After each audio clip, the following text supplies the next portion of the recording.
All right, a very good afternoon to you, and you're welcome to Good Afternoon Ghana. Today, the Black Stars are going to show us something different. We hope they do. So the whole nation is throwing our supports, risking it again to throw our supports behind them. But it's the 21st of March 2025, and you're welcome to Good Afternoon Ghana. It's time for us to go for the news. Desmond Okwekwe standing by to give us the details. Desi, you're welcome. Good afternoon to you. Good afternoon, Annie, and you're looking good in your Black Stars jersey. Thank you, thank you. I'm disappointed you're not actually showing it by optics. No, I mean, we are supporting from the heart. Hey. When we are done with the news, we'll get right into it. Okay. Say Black Stars. Take us away. All right, so welcome to the news update here on Good Afternoon Ghana. Let's take our headlines.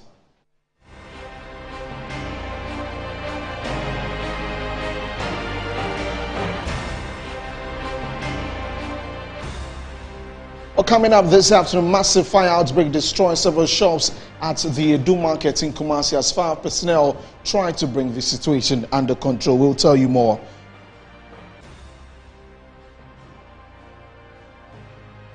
And also coming up in the bulletin, former Member of Parliament for Domi Kwabinya Adwasafo referred to the disciplinary committee of the New Patriotic Party after her recent outburst again about happenings in the party. We will tell you what's been happening within the party. And also coming up, just for the 40 and the 40 group embarks on a cleanup exercise ahead of the rainy season. The details of these and many more coming up in the bulletin. Please stay with us.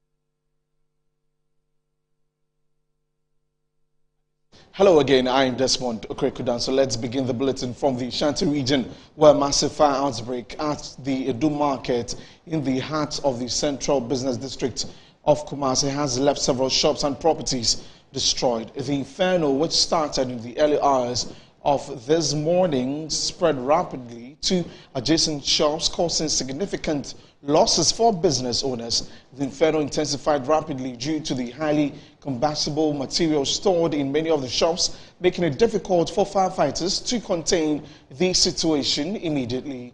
The affected section of the market serves as a hub for second-hand clothing, seamstresses and watch repairers. 6 fire tenders were immediately dispatched to the location. One of the major challenges encountered by the Ghana National Fire Service was gaining access to the affected areas. Now, the congestion within the market, coupled with the limited access routes, significantly hampered firefighting efforts. Now, some witnesses at the scene spoke to Metro News.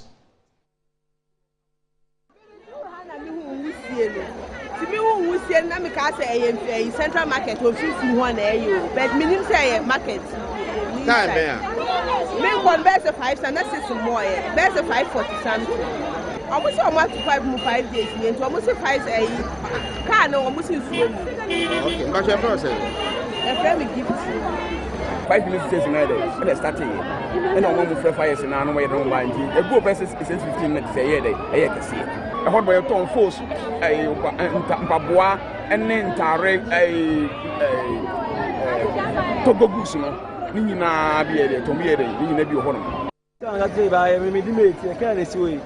By about 5 days, every dress in the United. As I said, I don't say. It's a local race course, and it's a buyer, still a 5 cents for my United and Sanet 8 years. I mean,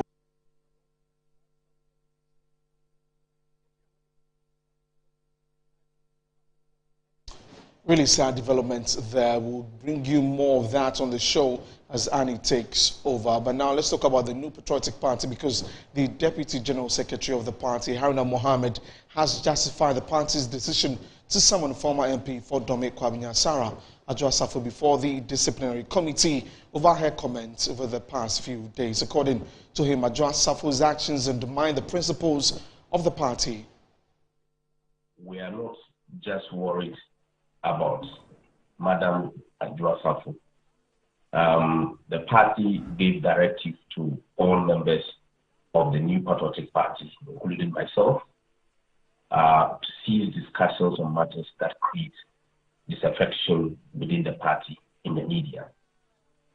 And the party acknowledged the disappointment and emotional distress that the defeat of the 2024 elections has caused all of us. And we humbly ask that all party people remain calm so that cooler heads may prevail at this point in time. And we have reminded members of the party to be very circumspect in the discussions in the media of the fact that it is our duty as members of the party in Article 3.5 of the party's constitution to promote and defend the good name of the party. And this directive was given, and that should be the source of our worry, not an individual. Right. Now, the latest coming in is that you have issued a statement referring former Dom Kwabinya MP Adjoa Safo to the disciplinary committee. Why? Well, the directive that was issued by the party was disregarded, and the party has to crack the whip. We have allowed many people to say a whole lot of things for the sake of rebuilding and party unity. The National Party has exercised some level of decorum and restraint in terms of bringing people to book. In the wisdom of the National Party and the CEO of the party, that is the General Secretary, we gave a directive.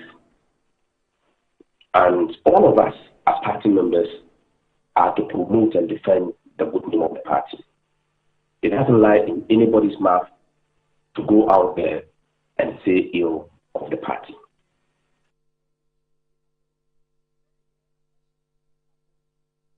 That was my colleague Michael Ado speaking to Haruna Mohammed last night on News Night. And away from that to Bawku, and President John Dramani Mahama has condemned the killing of a military officer in Bawku who was on official duty. During his thank you tour in the Upper East region, President Mahama advised both the military and civilians to exercise restraint and choose peace. President Mahama also appreciated mediation efforts of the Asante. I wish to take this opportunity to condemn the killing of a member of the Ghana Army recently in Bawku. The members of the Ghana Armed Forces in the conflict zone are peacekeepers who have been sent there to protect life, limb, and property. It is unacceptable for them to become targets of a conflict to which they are not a party to. I, in the same vein, wish to condemn the high-handed response of our men in uniform, which resulted in assaults and injury of many innocent civilians. I can understand the righteous anger at the loss of a colleague serviceman, but we must exercise restraint and use effective intelligence gathering to identify and bring the culprits to book. I wish on this occasion to extend my condolence to the family of the deceased soldier, and at the same time to extend my sympathies to all those who were assaulted or injured in the military counteraction. The progress of our nation depends on the shared effort of all its people towards a common purpose and a collective vision for prosperity. The Upper East region, like every other part of Ghana, deserves its fair share of development, not as a favor, but as my government's actionable commitment to equitable investment in infrastructure, agriculture, healthcare, and education, and social welfare as a testament to our belief that no Ghanaian should be left behind. Let us choose peace, not out of fear, but out of strength, not as a surrender, but as the highest act of courage to secure our collective quest for progress.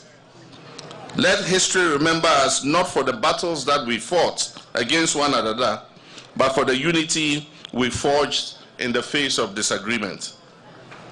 Peace can and peace must reign in Bawku and surrounding areas. I called His Majesty Otumfuo Osei Tutu II yesterday to thank him for the commencement of his mediation efforts to find a peaceful resolution of the conflict in Bawku. It is my hope that all parties to the conflict who took part in the mediation process in Malaysia last week will consider the proposals with an open mind and return in good faith to the negotiations when they resume in 2 weeks' time. Now from the Upper East region, we head south to the Greater Accra region, and residents of Kele, a coastal community in the Bawku constituency in the region, have been severely hit by tidal waves, where more than 60 homes have been erased. Residents are calling on government to come to their aid and construct a sea defense for them to avert further destruction.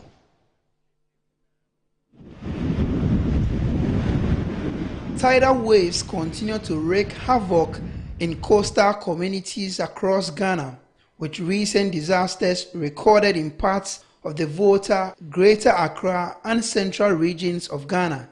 Kele community has not been spared by the tidal waves, where half of the community have been taken over by the sea. Homes have been rendered uninhabitable, leaving residents homeless, exposed to harsh weather conditions, and at the mercy of mosquitoes. The slightest downpour gets the place severely flooded, negatively impacting schooling and economic activities. Just behind me is the sea.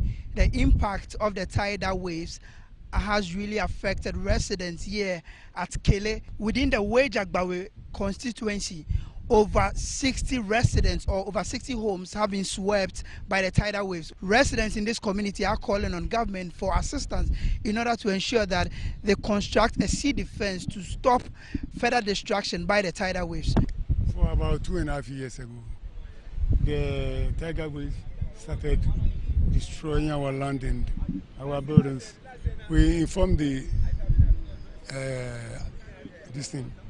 Wejia Municipal Assembly, but they come here, made the inspection and go.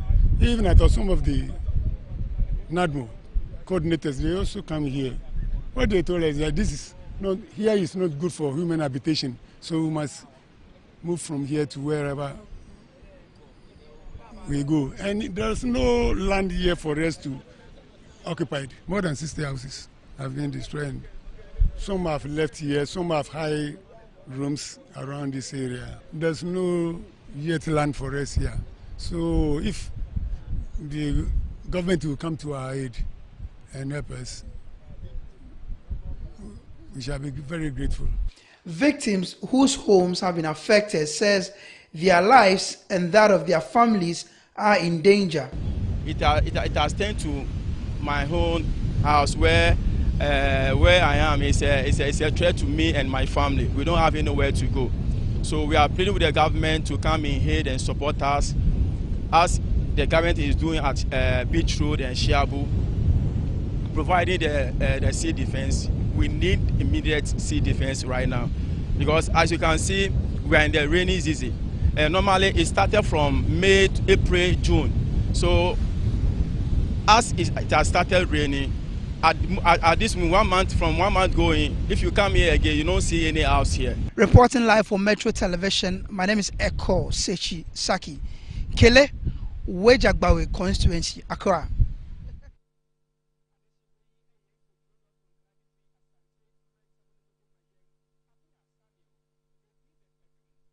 You're still watching the news updates here on Good Afternoon Ghana. Now, the Forestry Commission is reiterating its dedication to combating illegal mining in forest reserves. This comes in response to recent media reports that the Commission believes underestimates the progress achieved through joint efforts with the Ministries of Lands and Natural Resources and the Ministry of Defense. Release signed by Acting Chief Executive of the Forestry Commission, Hugh C.A. Brown, the Commission disclosed that Ghana's Forestry Commission has made significant strides in combating illegal mining in the country's forest reserves. According to the release, security operations have successfully cleared 7 out of 9 forest reserves previously overrun by armed gangs and illegal miners. With military support, the Commission says it has arrested 71 individuals and seized a substantial number of mining equipment, including 55 excavators, 3 bulldozers, 3 pickup trucks, 4 pump-action rifles, and 11 motorbikes, as well as other mining equipment. These operations were conducted in the Ashanti, Western North, and Western regions.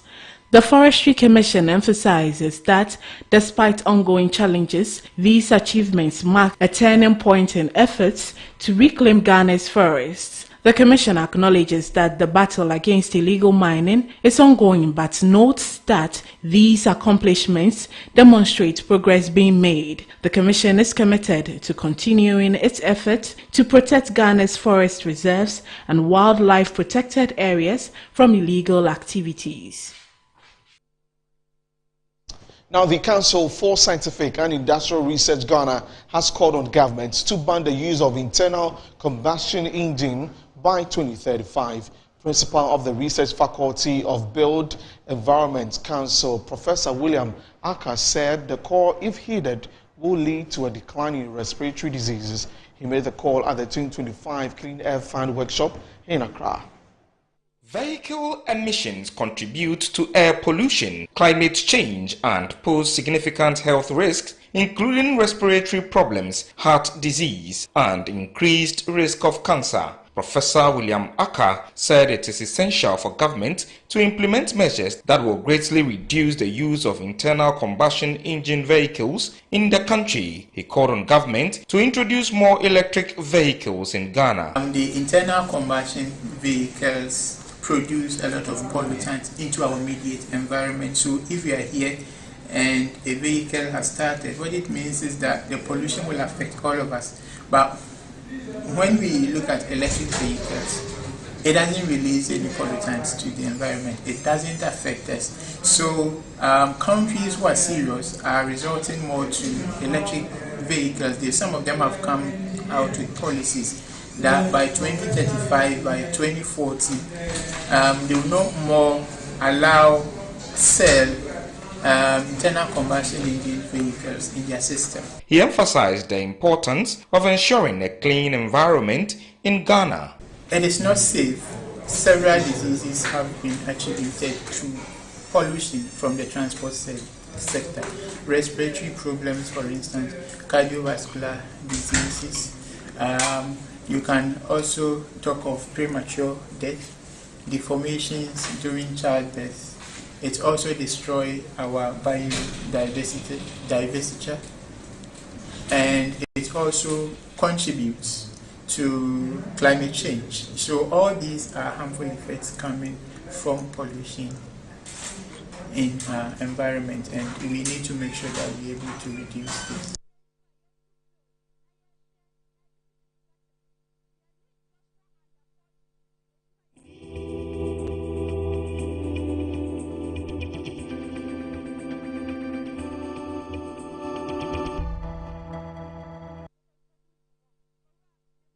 Now in our Tiny J segment for today, members of the Just Born Under 40, a group of young men and women who are staff of the Just Born group of companies and are below the age of 40 years, embarked on a cleanup exercise dubbed Rain Ready in the early hours of Friday, 21st March, to desilt the drains at the former Agogloshi Onion Market in order to help manage the flooding situation in the area. My colleague Eko Sechisaki was with the group earlier and comes through with this report. As the rains are about to set in, many Ghanaians in many parts of the country are extremely worried, particularly people living within flood-prone areas.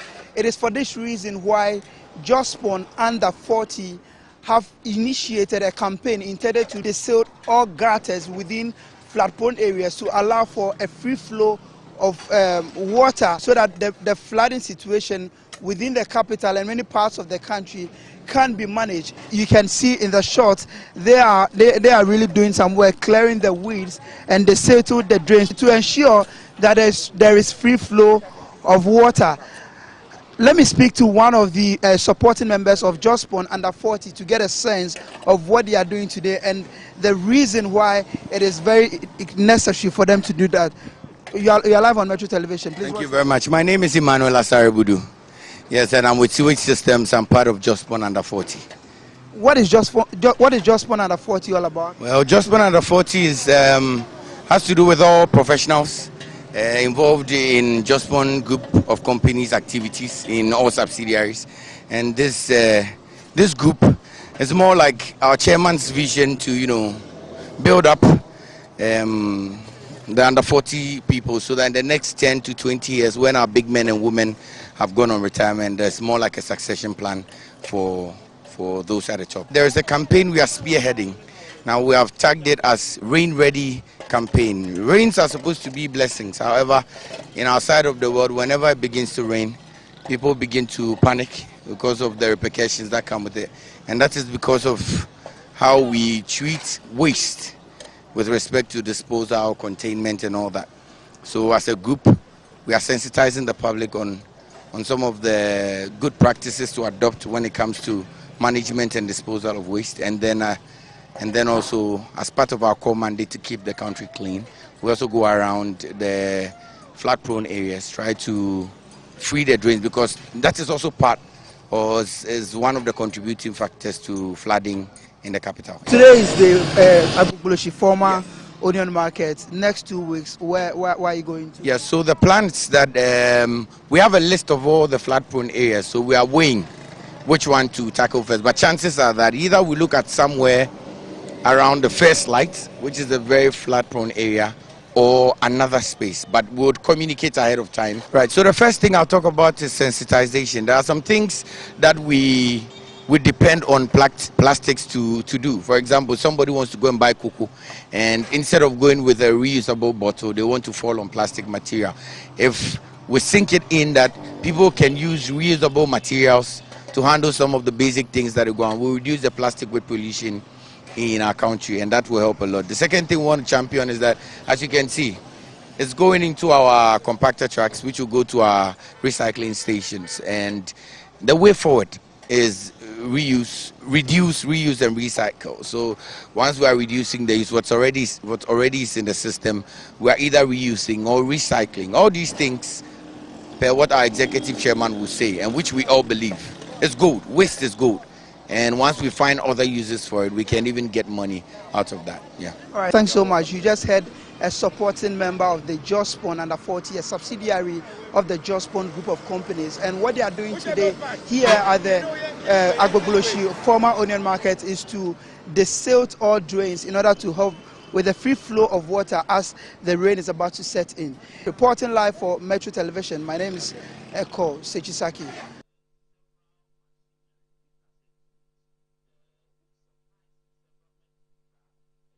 So that was the Jospon Under 40 group embarking on that cleanup exercise, and that's all we all need to do in the spirit. We're taking a break now. When we come back, we do business. Please stay with us.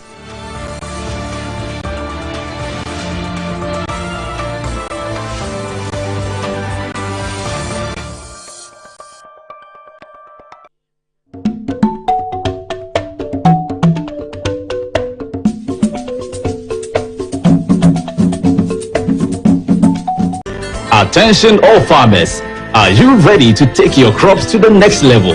Introducing 3 effective organic composts that will revolutionize your farming practices. ACAP, KCAP and IRECOP brings to you the ultimate solution for your fertilizer needs.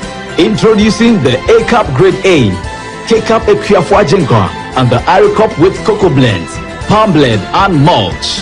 These are made from locally sourced municipal solid waste, and these are the perfect choice for sustainable farming. Join the organic revolution today. Boost your crop yield, improve soil health, and support sustainable farming practices. Choose ACAP, KCAP, and IRECOP organic compost for a greener and bountiful harvest. For your purchase and more information, call the numbers on your screen. Our products are endorsed by Cocoa Board, Planting for Food and Jobs, and the Ministry of Food and Agriculture.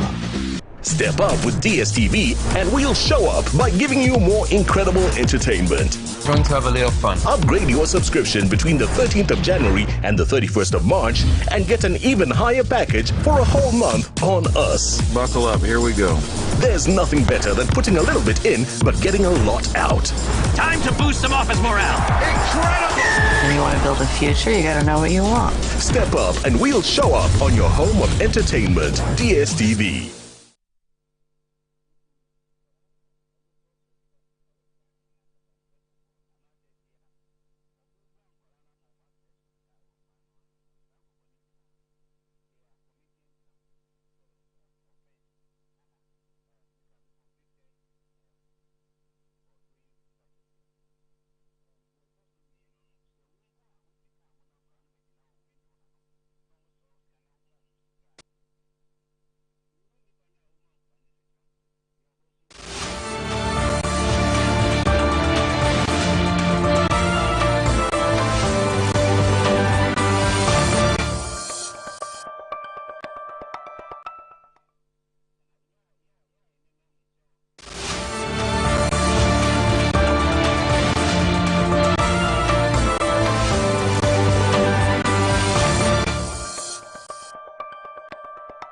Welcome back. Many thanks for staying with us here. So on the news now in business, founder and executive director of the African Genetic Biocontrol Consortium, Dr. Willie Tonui, has commended Ghana for its readiness and contributions to innovative scientific exploits aimed at tackling vector-borne diseases such as malaria.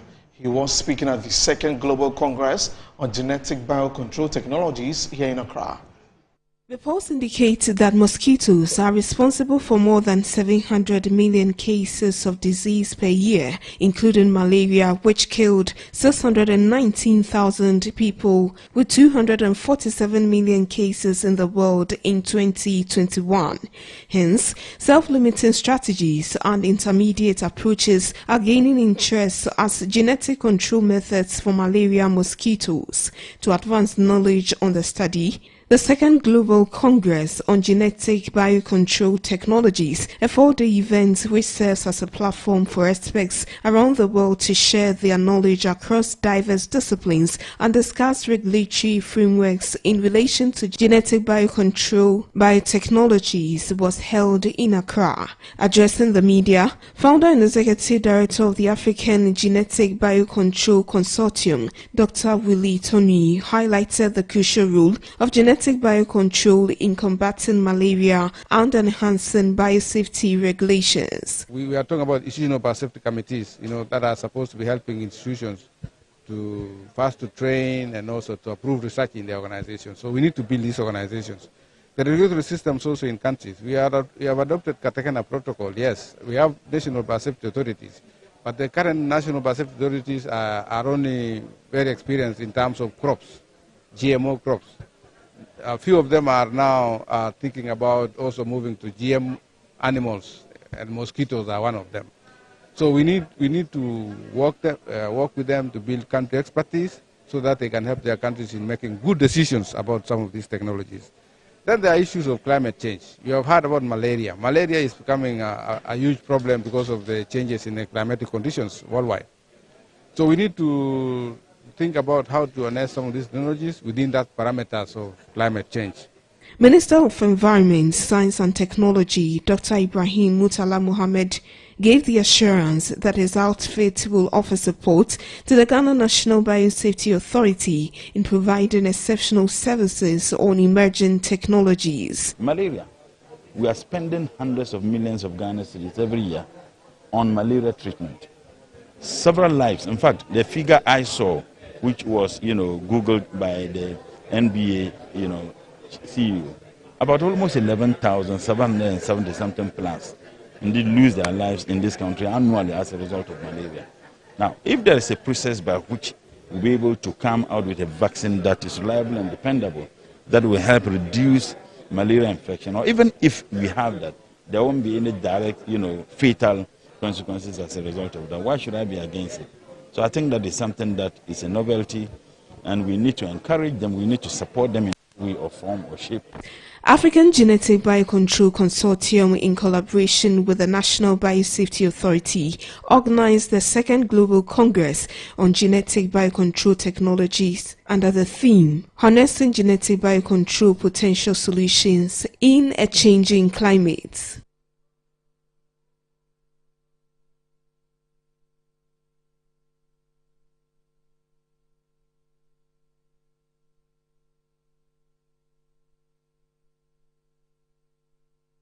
And that's all for the news update here. And good afternoon, Ghana. I am Desmond Okrekudan, so handing over to Annie for the rest of the show. Annie?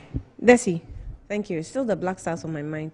Yeah. Hoping I've seen the whole preparation towards this game, and it looks like there's some renewed spirit, and would believe that will bring us some good results today. So I'm hearing government officials will be at the stadium today. Yes. I'm hearing ministers will be there. Yes. MPs will be there. Yes. The president himself will be there. And I'm wondering, is that the motivation the boys need now?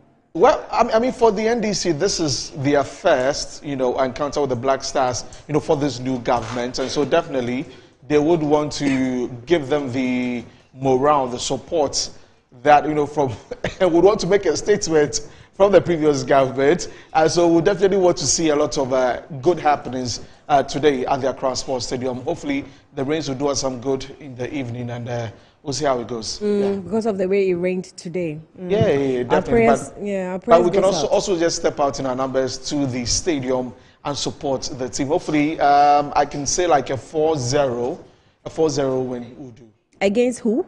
Of course, against Chad. I mean, this is 4-0 against Chad. Against Chad. This is a Chad team that, they cannot match up to our standard. Oh, really? On any day. You remember, you just reminded me of Comoros. You remember, right? Comoros is better than Chad. Comoros is better than Chad? Yes. Because they scored you? No, Comoros had been a team working together over the years, trying to put their football together. And so their journey has been very good. We were just unlucky that we lost to them 3-0.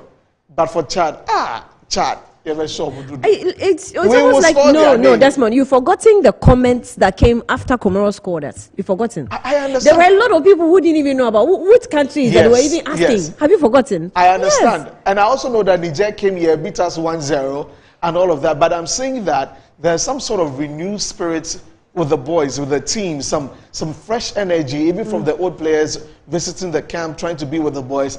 And so I believe this is a new step. And so with this new step, we are starting with 4 goals.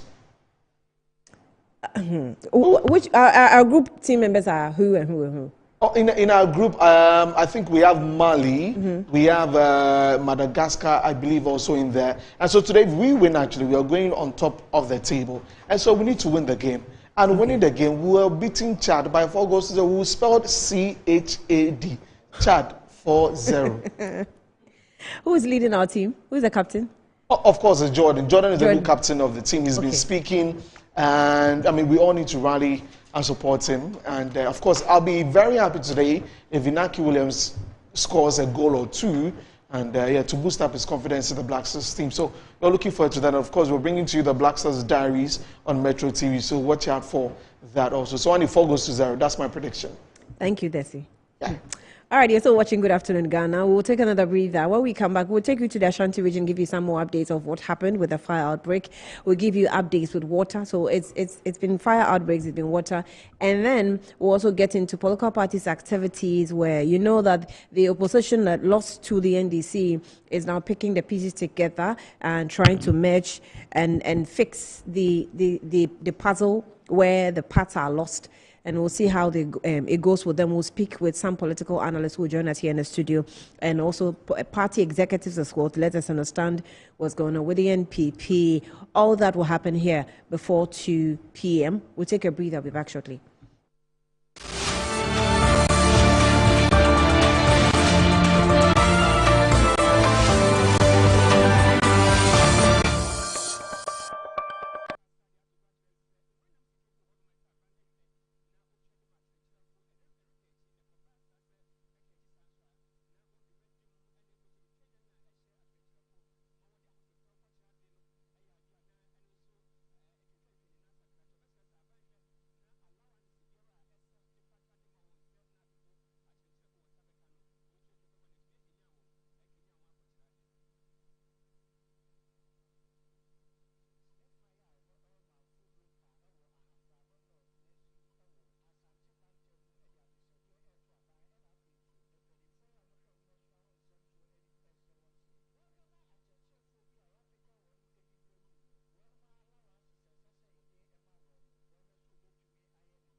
Welcome back to Good Afternoon, Ghana. All right, so Desmond gave us a story updates from the Kumasi Edu market where fire attacked some of the markets there.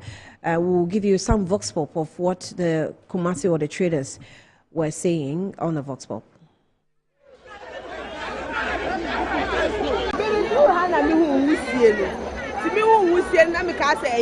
Central market will feel one but minimum say market. Main one best of 5 and that's more best of 540 something. Almost almost 5 days, and almost 5 car no almost in okay, but your process. A family gift 5 minutes in a day, and starting. And I want to fire in an way don't mind. A good person is 15 minutes a year, I can see. A hot boy tone force a Papua and then Tare a Togogusino. Nina be a Tomiere, you may be a home. That's it by a midnight, a careless way. By Bob 5:30, to us in a United. As I said, by other than I can say, it's a local race course, and it's a buyer, still a vice for my United and it's years. I mean,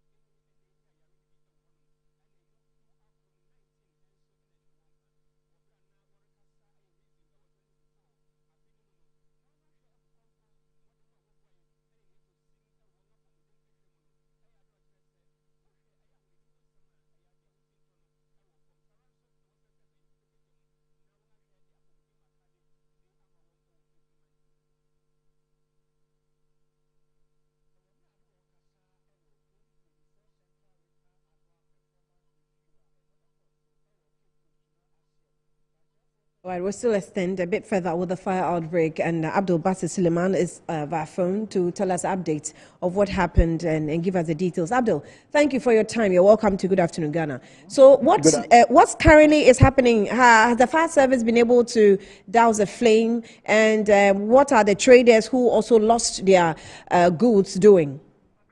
Yeah, not entirely. They've not been able to douse the fire entirely. But right now, as I speak with you, most of the traders are still salvaging their wares inside the fire.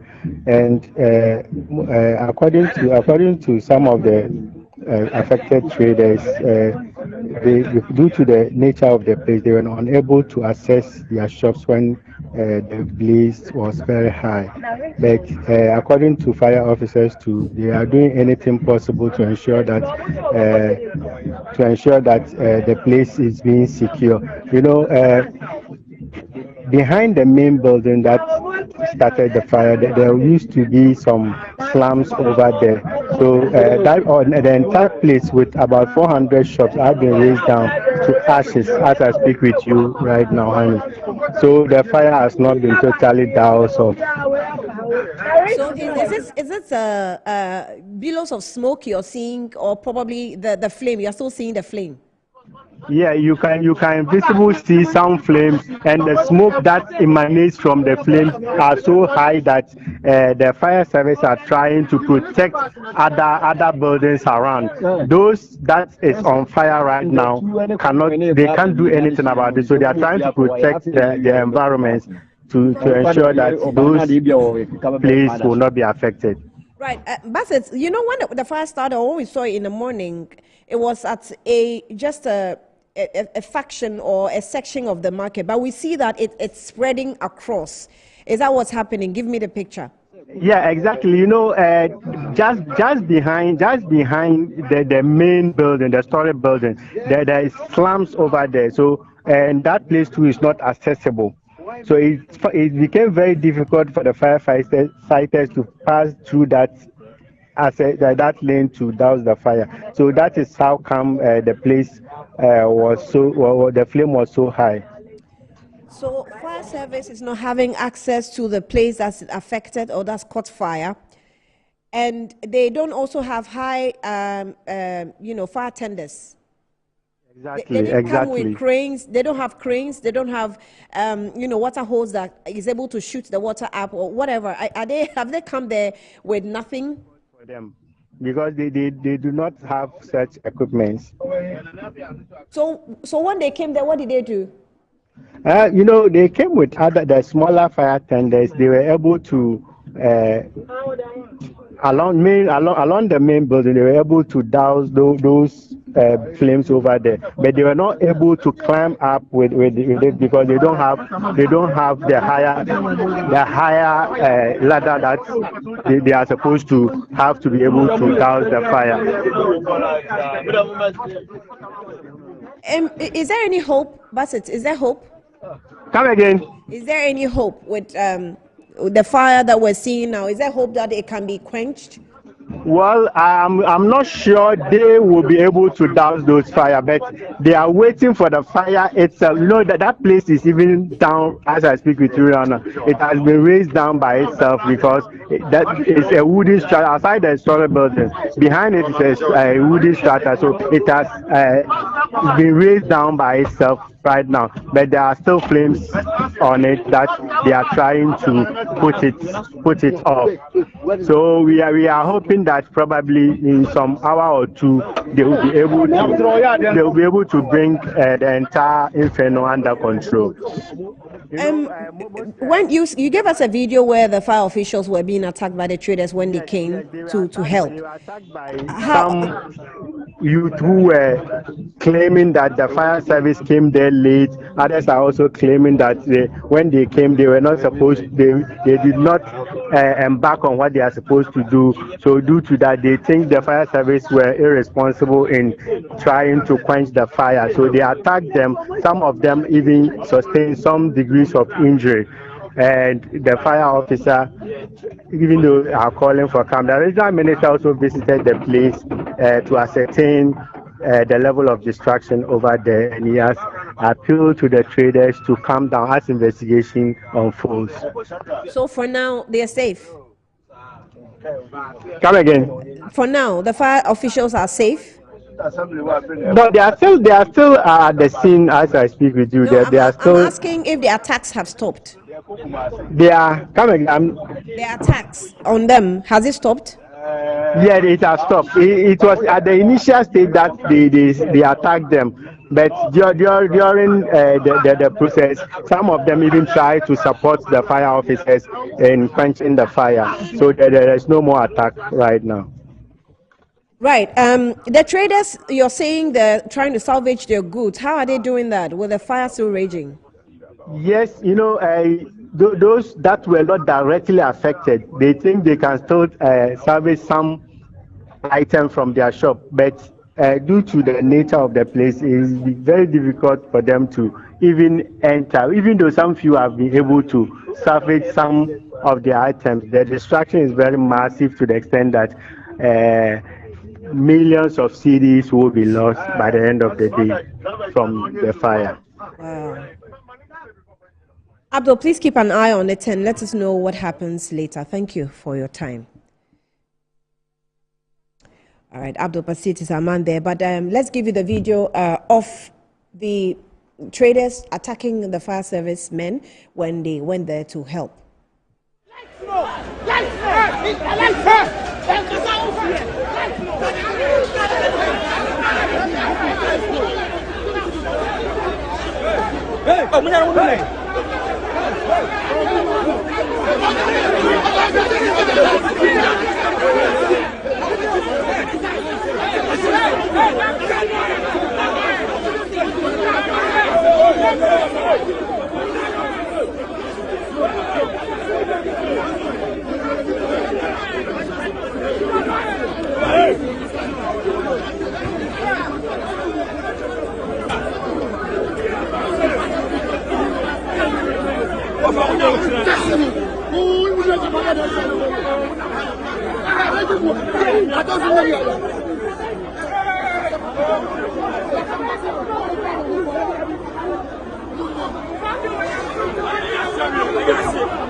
All right, let's deal with this social development where there's fire raging at Edu Market currently as we speak in the Ashanti region. We've been able to raise the ADO1, the PRO for the Ghana National Fire Service, Alex Kinati.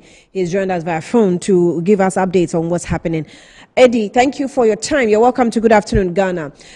What can you tell us with the current situation with the Edu Market? How far have you been able to go in dousing the flame? Hi, Annie. So a quick correction. I'm a member of the Public Relations Department.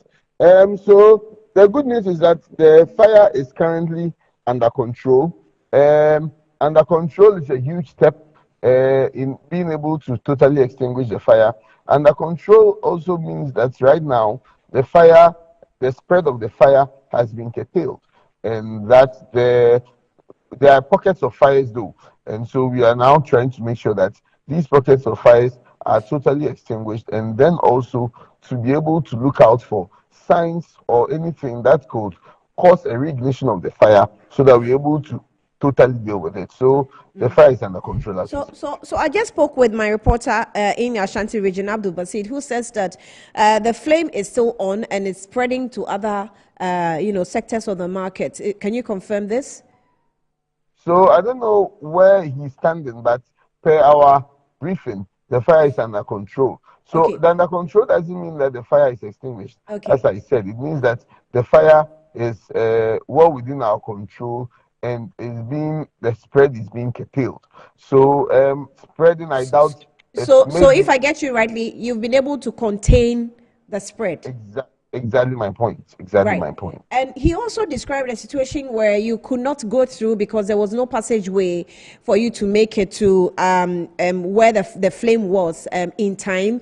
And then you were also being attacked. And then you had the difficulty accessing the high-rise building because you lacked the appropriate equipment to do so. Can you describe your frustration to us? Well, our challenges are quite a lot. I think you've touched on a lot of it.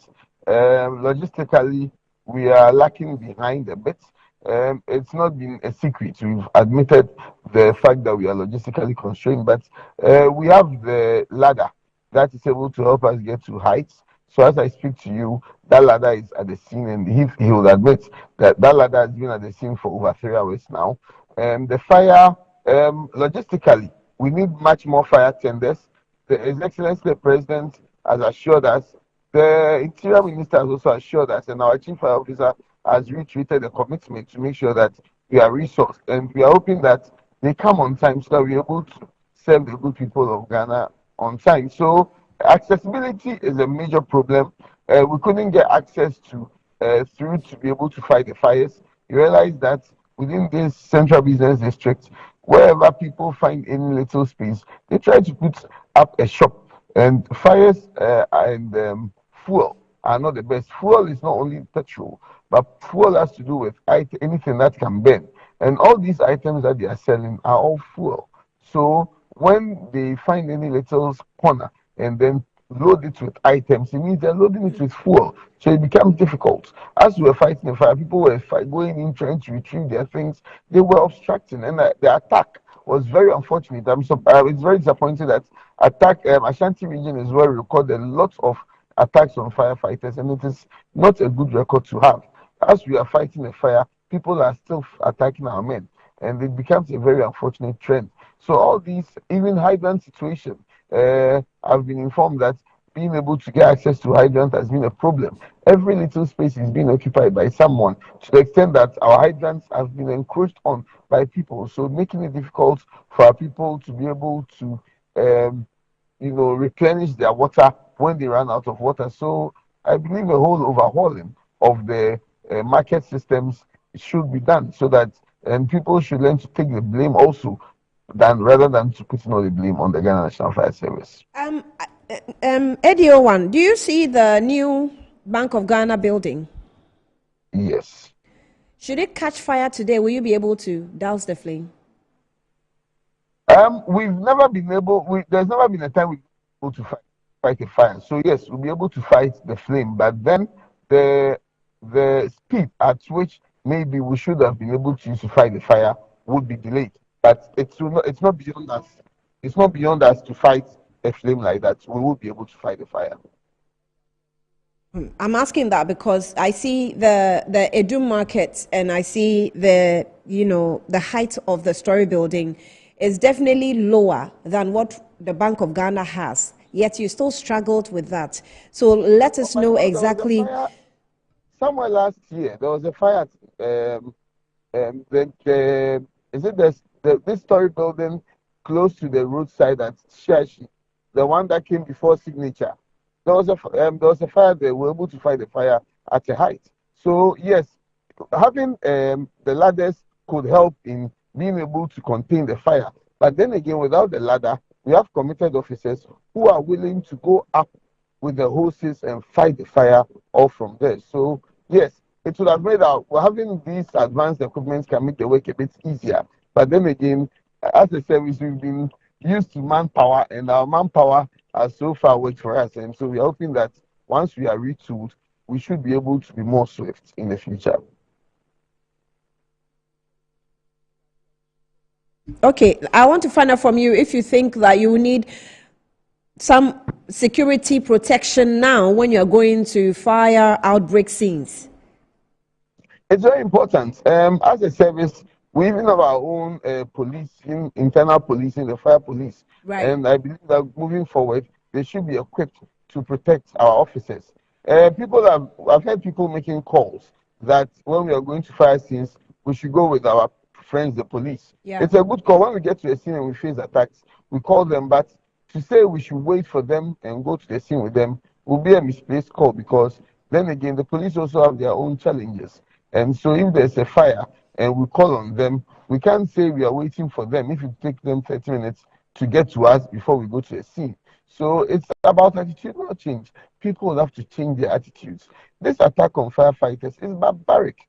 It is totally uncalled for. The more they attack firefighters and they distract firefighters, then they're delaying us within time that we need to fight the fire in being able now to protect ourselves. It is totally barbaric, and I believe the chiefs and elders in these communities, I wouldn't want to use offensive words, but it is high time they sit up and then they take their places as elders to make people know that this is barbaric. And because when the consequences comes, it comes against all of them. When we take action and we arrest these people, these same elders who look on unconcerned when our officers are attacked are the ones who will now be pleading for these people to be released. So to what end? So when will we learn sense and then do the right thing as a community in order to protect the people who didn't set the fire, but are rather there? Look at, I'm sure your reporters there would concede and admit that they can't even breathe. They can't even open their eyes. But our officers are breathing, are opening their eyes and fighting this fire. So why then do you attack them? It's totally uncalled for. So an attitudinal change, because as we've said, we'll blacklist areas who do that and we'll walk the talk if they keep on like this. Can you give me an estimation of maybe the damage that we have run into, the cost? Well, the cost will be thousands of Ghana cedis, undoubtedly. Thousands of Ghana cedis, maybe the hundreds of thousands, if I'm to say. But I can tell you again that whenever there's fire, there's some damage. But the salvage is what is important. Comparatively, what has been salvaged is much more greater than what has been damaged. So yes, there's been some damage, but again, the salvage is very significant. And from your preliminary checks, what was the cause of this fire? Well, from what people are saying, the people within the area are leading it to electrical fault, that there was power fluctuation and then the fire started shortly after. It's not something that right now I can confirm or deny until we subject it to our thorough investigation.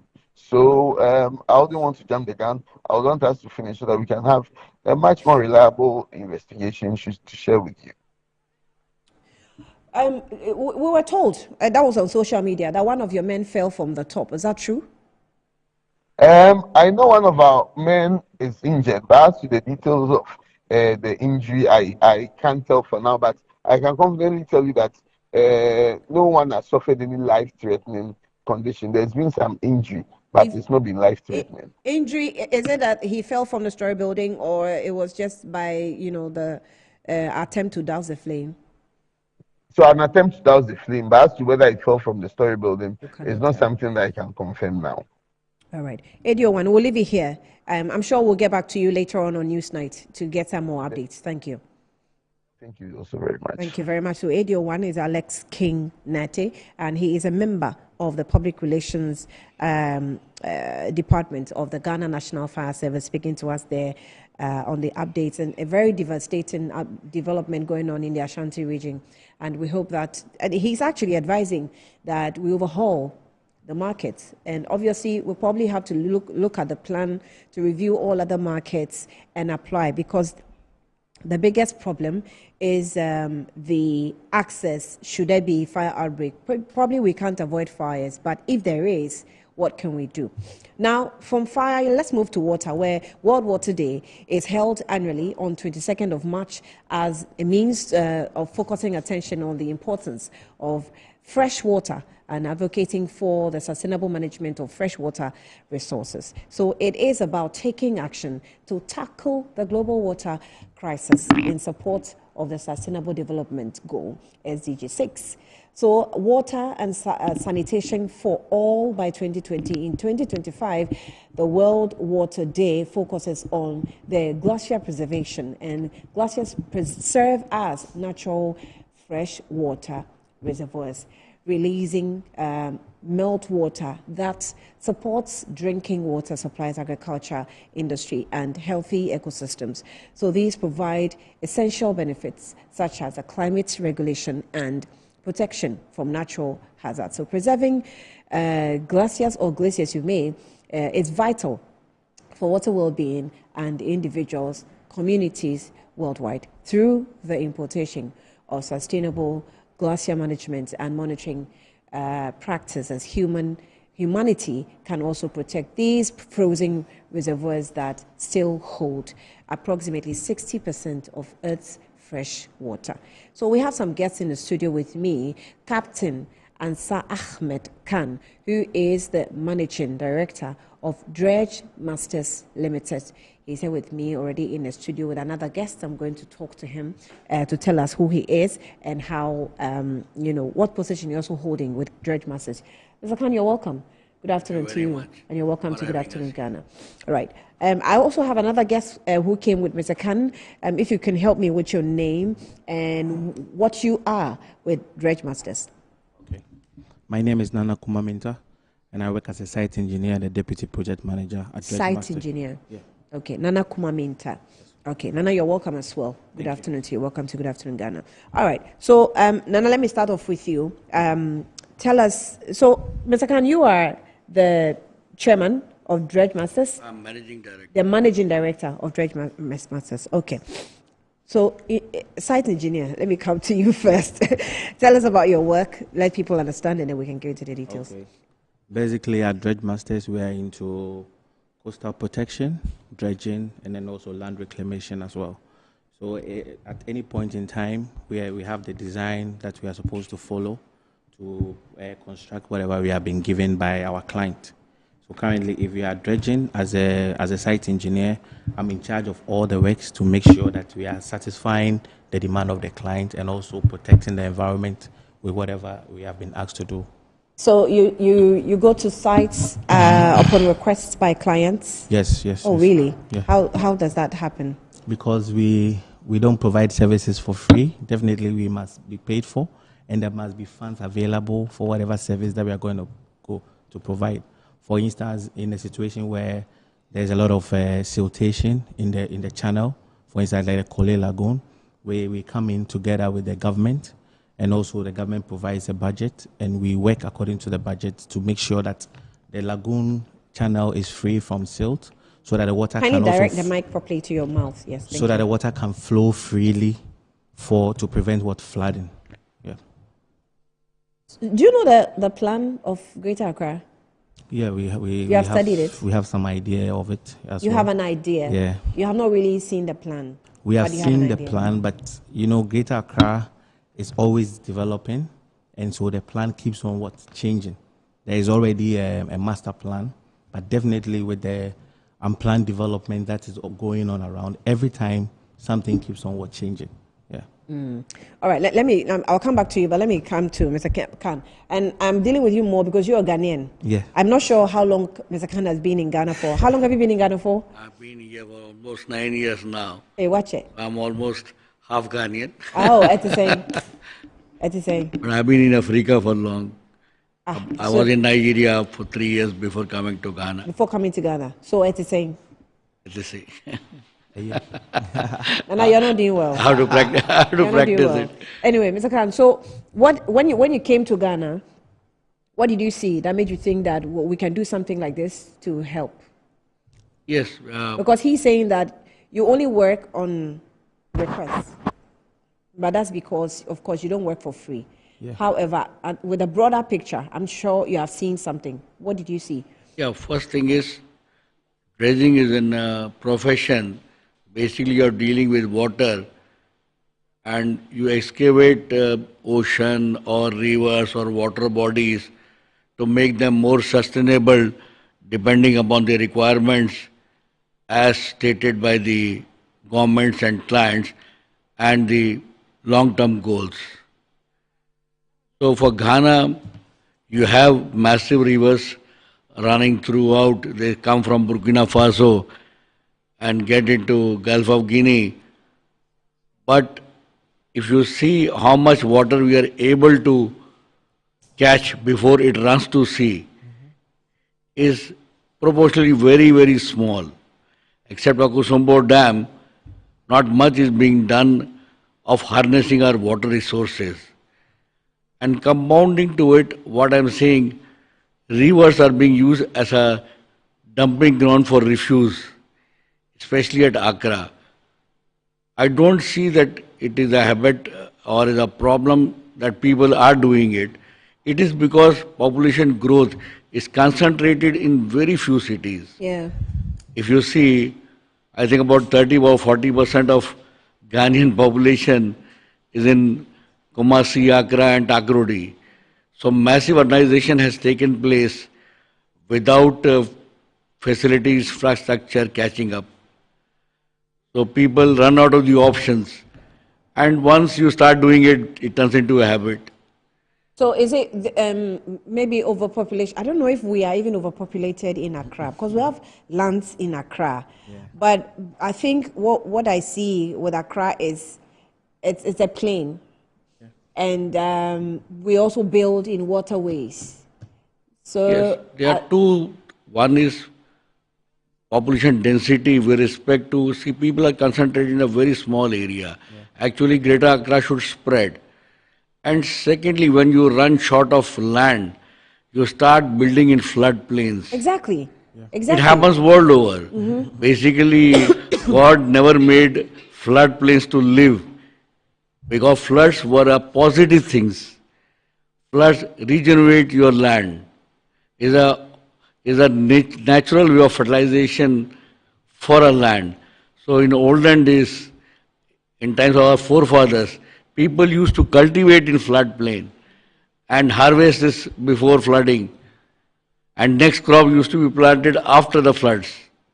So floodplains were meant for that purpose, not for human settlement. But as pressure on land increased, people started building everywhere. It happens everywhere. Even in India, Bangalore was used to be city of lakes. Now even by torchlight you can't find a lake there. Yeah.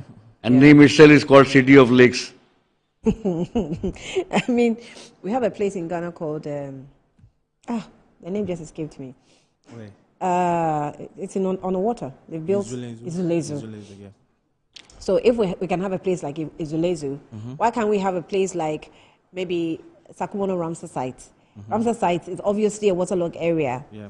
But if we can have Izulezu, it means we can have a technology that can allow us to build in waterways and still allow the water to drain out. That should be some housing, I don't know, architecture. I'll tell you, if you go to Lagos now, world biggest slum is next to that mainland flyover, is in water. where people have no place to live. Yeah, I think they live on water, the biggest slum in the world, and is on water. Yes, I think they use of boats to ferry and from one place to the other. Neighboring country. And if you go to mainland Third Bridge, you get amazed how people can live on water.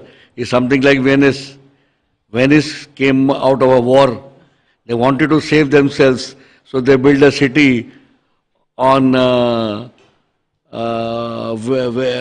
a thing, the water bodies, and so the Venice was a reaction to a war. But here is a reaction to of land not being available or being extremely costly. All right. So quickly, we have just a few minutes to go. Dredge Masters, right? Yes, Dredge Masters. Yeah. What are you doing this year? And what do you want Ghanaians to know? Let me start with you before I come to Nana. Yeah, we are basically at the moment in Ghana trying to do flood control at Accra as well as at White Volta in northern region. We have done for a few years now, and we have been very successful. And what at policy level, you have to have policies for water bodies, not only to control flood. Water is a resource. Yeah. It is life, as well as it can give you energy. Hydropower at a Kosombo Dam you see. Right. So water is a resource, it should be treated like that. Two things, what I would suggest, water bodies are not dumping ground. You're not supposed to put your waste into water bodies. And secondly, all this degradation of water bodies, which is taking because of Glency situation, it should be tackled because water is not forever. Right. Nana? Yeah. I mean, you know the situation we have today that we're trying to deal with. So he said what he had said, but what do you want to do now? I'm just looking at a chart, just last year, chart of the situation of our water in Ghana. This was last year. So let's say Africa. So we have actually some global number of cases who are having challenges with access to water. We have lack of access to safe water. So we have those who are challenging with even having access to just water to even purify is a problem. Now having access to face water is also, yes, another problem. We have cholera or other diseases, typhoid derived from water. We have economic impact of, people without water that causes death and all that. Those statistics are there. Now today we're battling with Galamsey. And we're losing water bodies. We're saying that Ghana will import water. Ghana has actually already started importing water because some of us buy water, imported water, because we can't even trust the water. The water we're producing here in the country, right? So that's where we are today. Okay, so as you said, Galamsey, they're doing the Galamsey in the water bodies, and it has blocked most of the water channels. So at Dredge Masters, what we can do is to deseal those water channels to restore the water so that we don't lose the water, because water is life. And so we have to come up with sustainable management practices. Sustainable management practices is not only about dredging, but what happens after dredging. We need to also educate the people, the various users, that the water is life. We have to keep it for the future. We have to make sure that what is sustainable and is available for everybody to use. Some people also feel like, okay, water is just it's just free. Let me just dump waste in it. But if we let people know that water is part of our life and we cannot do away with it, so let's not dump anything into it. But you do it based on request? It's based on request as well, because the dredging that we do is capital intensive. So it's not something that just can be done without any support from anyone on board. Like as my boss said, we are doing dredging in Kele Lagoon, and we're also doing some in the White Volta. Right now you're doing dredging at Kele Lagoon? Yeah, we are. It's part of the Garrett project that we are the contractors for the project as well. How's it going?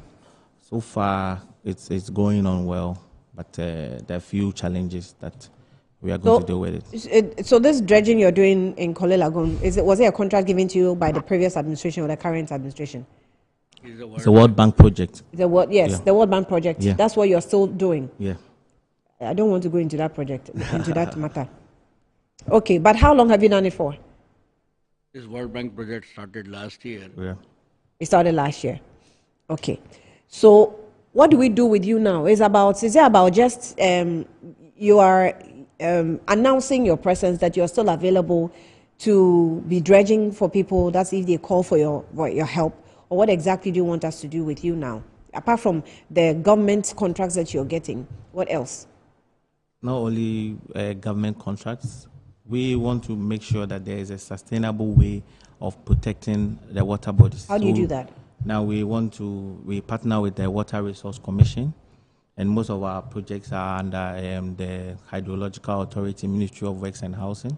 So as part of some of the projects, we make sure that there is sensitization within the communities so that they know how to, make sure whatever we have done, it is sustainable. They don't just make it go waste. Yeah. All right. Your last words. To add to him, we even do coastal protection. Yeah. If you see World Bank report, Ghana or entire Gulf of Guinea is losing 2 meters of coastline throughout every year. And precious land is being lost to sea. We just finished a sea defense project where he was a site engineer at Pram. It was a 6-kilometer sea defense, and we protected the land and the community from literally being drowned into the sea. Yeah. So when it comes to, you see, this sea technology, in terms of how we separate the waste from the sea and the second waste, also from the sea and stuff like that, you do all that? We are into coastal protection. Okay. So when you can do that too. Yeah, we do that as well. Okay. Where recently there was a tidal wave action in Kele, where it came in the news and all that. In the area where we constructed our coastal protection, they were also being affected by the tidal wave issue. People have lost their livelihoods, mangroves and other things have been destroyed. But after we constructed the groins and the revetment, and as well, there was also some dredging aspects that we did. We cleared the waterway so that the water can be moving freely to avoid flooding and all that. And then the materials that we dredge, we also use to reclaim the land. Okay. That has been lost. Okay. Yeah. Okay. I don't have enough time with you, so let me just end it here. Yeah. You have last words to give me before you go? No, what I would suggest that people should understand that water bodies are not dumping ground, because that stops the flow of water, and that is major cause of concern. So, and Ghana has excellent waste management system, and people should depend upon it than dumping directly into water bodies. Yeah. All right. Now, so, also, people should stop doing illegal sand winning along the beaches. That's also there's one thing I can tell you. People will not listen to you. So since you are working with authorities, you tell the authorities that they just have to make sure that the laws work. Yeah. That's all. Yeah. People will not listen to you. Yeah. It doesn't matter what you say on TV, trust me. Yeah. Anyway, so let me just end it here. Ansar Ahmed Khan is the managing director for Dredge Masters, and he also was with Nana Fredu Ajiman Kuma Minta, who is also coastal and marine engineer and site engineer as well in terms of Dredge Masters and their work. I'm grateful for your time this afternoon. Let's leave it here. Well, our next set of interview will be on the NPP as they try to put the 2 and 2 together in restructuring themselves to maybe take over power. Can they? We'll be back shortly.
anti-cavity, gum protection, brighter teeth, and fresh breath.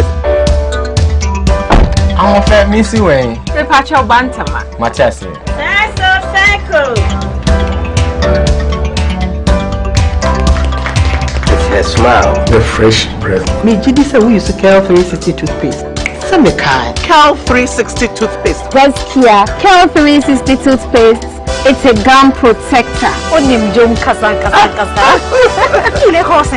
Kele 360 did the way. It's cool mint. Gives me fresh breath and your confidence booster. You so feeling to when you know Kele 360 toothpaste. Happy smile. Kele 360 toothpaste, anti-cavity, gum protection, brighter teeth, and fresh breath. Kele, happy smile. This advert is FDA approved. So what about what your papa piano? Yeah, this is my secret. Give us pea capsules. Emma, I want to go from now on to me to my din one pem. Give us pea capsules. Over do as a mama. Oh no, enemy lawyer. And to lawyer no na show bottom. Are you pro? Again, I'm upon a permission about Chiamwa as a new Busano. No. You didn't know if you are coming. A friend give us cold capsules. Say yes, you are in the wall, so cold did do nip a dream when you know Posa a mamma and Tima Wunja wouldn't give us cold capsules. Obey your free lawyer. Give us cold capsules. And I give us pea capsules. Hey, and they give us free. And men what if you do what you do ever. Give us core capsules. A pay for a batter one more menu for an inquadawin if you do me nunca. Attention all farmers, are you ready to take your crops to the next level? Introducing 3 effective organic composts that will revolutionize your farming practices. ACAP, KCAP and IRECOP brings to you the ultimate solution for your fertilizer needs. Introducing the ACAP Grade A, KCAP Equiafuajinkwa, and the IRECOP with cocoa blends, palm blend and mulch. These are made from locally sourced municipal solid waste, and these are the perfect choice for sustainable farming. Join the organic revolution today. Boost your crop yield, improve soil health, and support sustainable farming practices. Choose ACAP, KCAP, and IRECOP organic compost for a greener and bountiful harvest. For your purchase and more information, call the numbers on your screen. Our products are endorsed by Cocoa Board, Planting for Food and Jobs, and the Ministry of Food and Agriculture.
Welcome back to the program. It's good afternoon, Ghana. I was going to say good morning, Ghana, but good afternoon, Ghana.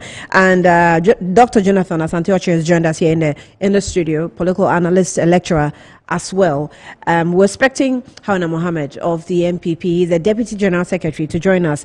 I know he's a Muslim, so he's at the mosque, but as and when he's able to get through, he'll give us a brief of how the party is looking at things. And also, Dr. Smasapon will also join us later via Zoom. I hope he has. If he has, we will see about that later when we get to speak to him. But, Doc, you're welcome. Good afternoon to you. Good afternoon. Thank you for your time. And thanks for the honoring our invitation.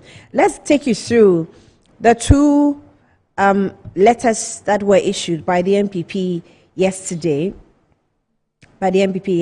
So the first one has to do with a warning, a general warning that was going to all political party reps who were granting interviews, across the country on any media house they settle with and they grant the interviews. And I'm sure the party thought it was becoming unbecoming, or it was becoming too much. So the first letter that came out, it says that was released yesterday. It's a directive to all MPP members: cease discussion on matters that create disaffection within the party in the media. The New Patriotic Party acknowledges the disappointment and emotional distress caused by our defeat in the last elections. Many of us, as party members, have also on several platforms expressed our anger, disappointment, and frustration. However, we humbly ask all party faithfuls calm down so that cooler heads may prevail at this time. As the office of the party, mandated by the party's constitution under Article 10 clause 5 subsection 5 to coordinate the activities of the operations of the party, please note that all party members are hereby directed to immediately cease discussing party issues that create unrest, negativism, and disaffection in the media. Let me cut it short. It was signed by Justin Kodia, the General Secretary of the party. A few minutes after that, and I remember I actually posted that first question that came. So a few minutes after that, then another release came, also on 20th of March, 2025. I can say about 30 minutes after that, this release followed. And it said, formal notice to disciplinary action against Honorable Sarah Adjoa-Safo, following the directive issued to all members of the New Patriotic Party to cease discussion on matters that create disaffection within the party in the media.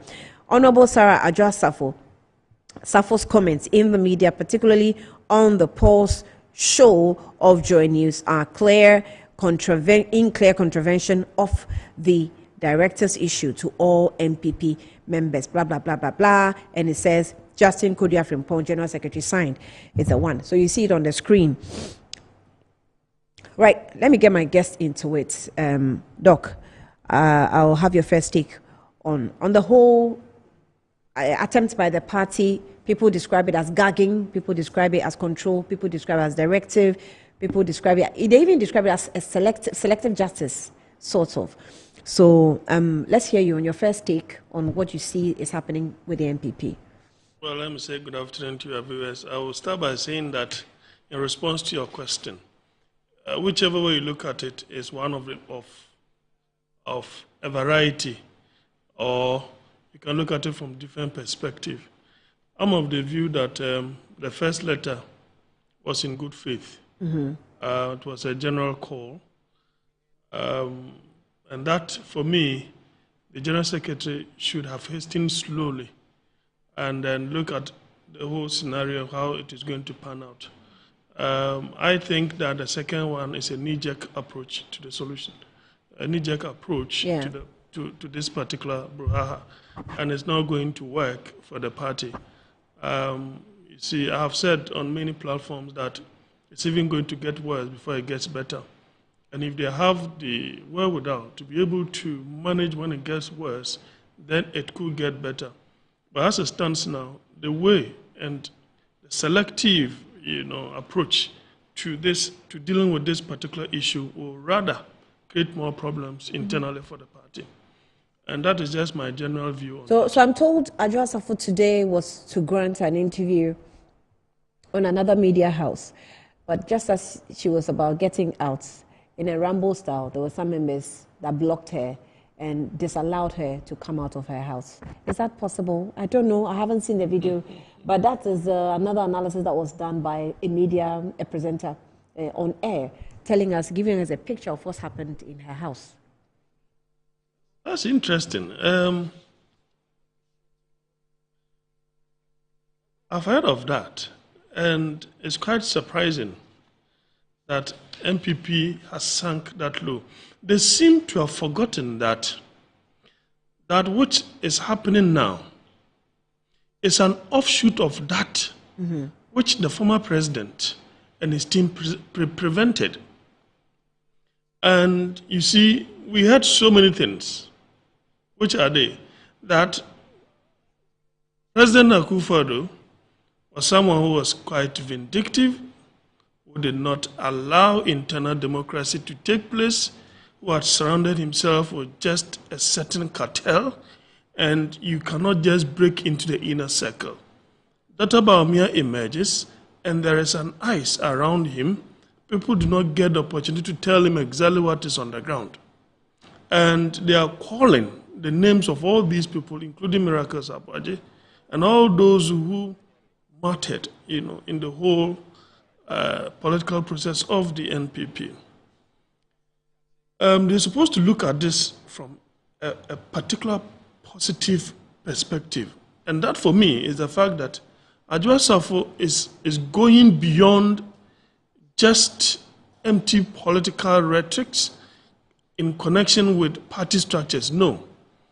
What she is going about talking about is more of personal sentiments and how she feels that the party virtually impugned her integrity, and she wants to restore that. That is why I said that it was going to get worse before it gets better. The approach, the disciplinary committee approach, is rather going to open a Pandora box, because I have seen and heard that Impraiso MP has virtually supported the kinds of things the lady is doing. So, what I have also deduced from all of this is something that is probably not communicated out there. She said something.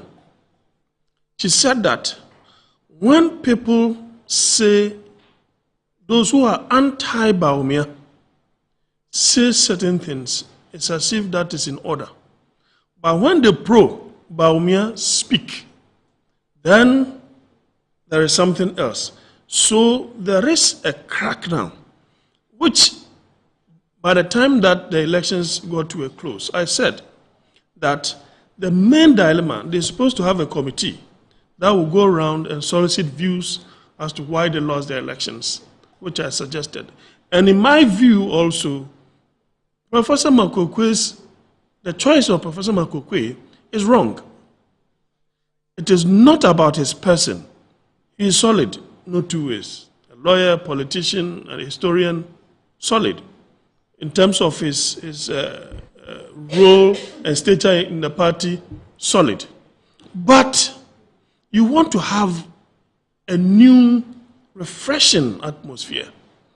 Then you go and bring Professor Makokwe, whom I consider as a relic of the former president.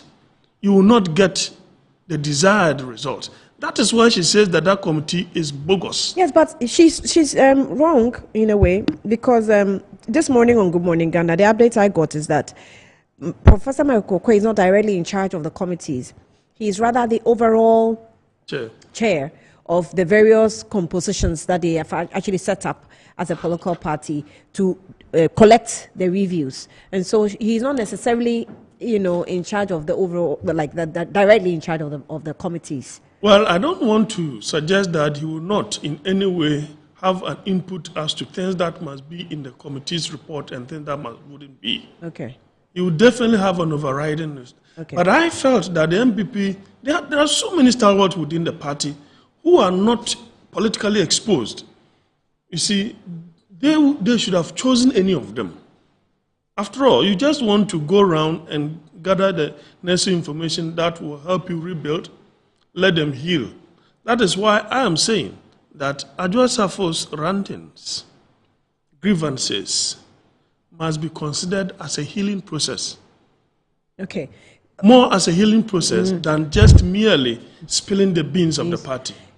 Let me welcome Haruna Mohammed, is the Deputy General Secretary for the MPP. He's joined us via Zoom. Haruna, you're welcome. Good afternoon. Good afternoon, Annie. Right, and I wish you well in this your prayer season. And let me also welcome Dr. Smasapong. Are you there? Professor Smasapong, pardon me. Prof. Hello, Prof. Yes, I'm here. I can hear you. If you Okay, I can hear you now. Good afternoon to you. Thank you for your time. Yes, good afternoon. Prof, let me have your take first before I get to Haruna. Or also what you make of what is happening with the MPP now. Right. So a very good afternoon to my brother Jonathan and my other brother in the north, Haruna. Good afternoon to your good self. I think it is part of the healing process, as Jonathan said, only that it has to be controlled and managed. And I think that is what the instruction that came from the General Secretary is seeking to do. So people will have to spew out all the anger in them to feel satisfied. Sometimes children get satisfaction from crying. So you wonder what is wrong with this child. Cry, cry, cry, cry. Then he becomes well. He gains his satisfaction from there. So yes, they are allowed to speak, so they get healed after speaking. But I think what the General Secretary and the communique that came is seeking to do is to caution, is to remind them that they need to be constrained about some of the things they say. They have a party to rebuild, and all these people speaking are party people. They don't intend, at least as far as we know, to leave the party anytime soon. One other former member of parliament, Eugene Boachentry, started very early. If you remember, right after the election, he started going around blaming everybody apart from himself. A lot of things, so it's part of it, but perhaps the communication is seeking to. But the general secretary himself of the party has indicated that people must be allowed. He said it on a different platform. Must be allowed to vent out. Right. So is he now realizing that maybe his advice was not good enough? Yeah, maybe it's going beyond the limits or the levels he estimated or he assumed was going to be. And some of these things, I wonder their relevance today, because if e-levy came and he voted for e-levy or he didn't vote for e-levy, I mean, those days are past and gone. Who voted for Speaker Michael Kwe or did not vote for Speaker Michael Kwe? I mean, it is democracy. I mean, we wouldn't expect everybody to be at one side and eventually one will have to win. But that will be a way from, if I get you rightly, that these are past, and so we have to move forward. But you're forgetting that this is what's built up the anger over time.